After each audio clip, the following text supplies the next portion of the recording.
கோபிக்கும் கமலாவுக்கும் வாக்குவாதம் நடக்குது. கோபியையும் கொலகாரன்னு சொல்லிடுறாங்க கமலா. கோவப்பட்ட கோபி, நான் சாயங்காலத்துக்குள்ள வர்றப்ப நீங்க இந்த வீட்டை விட்டு போயிருந்திருக்கணும். இப்பையில இருந்து உங்க ட்ரெஸ்ஸ பேக் பண்ண ஆரம்பிச்சிருங்க.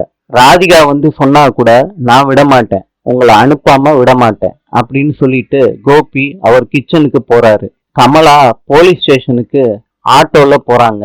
அவங்க பையனுக்கு ஃபோன் பண்ணி இன்ஸ்பெக்டரோட சப்போர்ட்டோட உள்ள போறாங்க. இன்ஸ்பெக்டர் கிட்ட அவங்க பொண்ணோட கதைய சொல்றாங்க. என் பொண்ணுக்கும் 2வது கல்யாணம், கோபிக்கும் 2வது கல்யாணம். அவங்க மாமியாருக்கு சுத்தமா பிடிக்கல. கல்யாணத்தன்னைக்கும் பிடிக்கலன்னு சொன்னாங்க, கல்யாணத்துக்கு அப்புறமும் பிடிக்கலன்னு சொன்னாங்க. அவங்க 2 பேரையும் வாழவே விடல. என் பொண்ணு கர்ப்பமா இருந்தா 3 மாசம். ஆஸ்பத்திரிக்கு போறேன்னு சொல்றப்ப கூட வாக்குவாதம் பண்ணாங்க. என் பொண்ணு கேட்கல.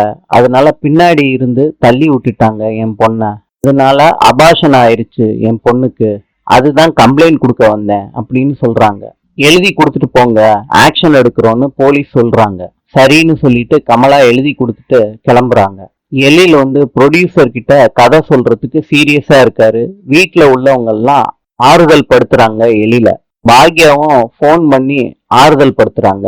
வீட்டுல இருந்து எழிலும் செழியனும் கிளம்புறப்ப போலீஸ் வர்றாங்க. ஈஸ்வரிங்கிறது யாருன்னு கேக்குறாங்க. எங்க பாட்டி தான்னு 2 பேரும் சொல்றாங்க.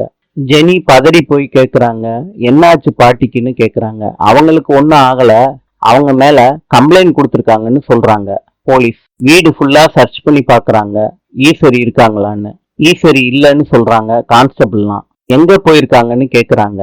அவங்க கும்பகோணம் போயிருக்காங்க அப்படின்னு செழியன் சொல்றாரு. கும்பகோணம் போலீஸ் ஸ்டேஷனுக்கு இன்ஃபர்மேஷன் கொடுங்க, அரெஸ்ட் பண்ணி சென்னைக்கு கூட்டிட்டு வாங்கன்னு கான்ஸ்டபிள் கிட்ட சொல்றாங்க.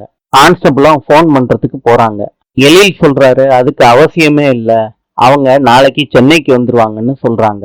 நீங்க எல்லாம் யாருன்னு போலீஸ் இன்ஸ்பெக்டர் கேக்குறாங்க. நாங்க 2 பேரும் பேரன்னு சொல்றாங்க.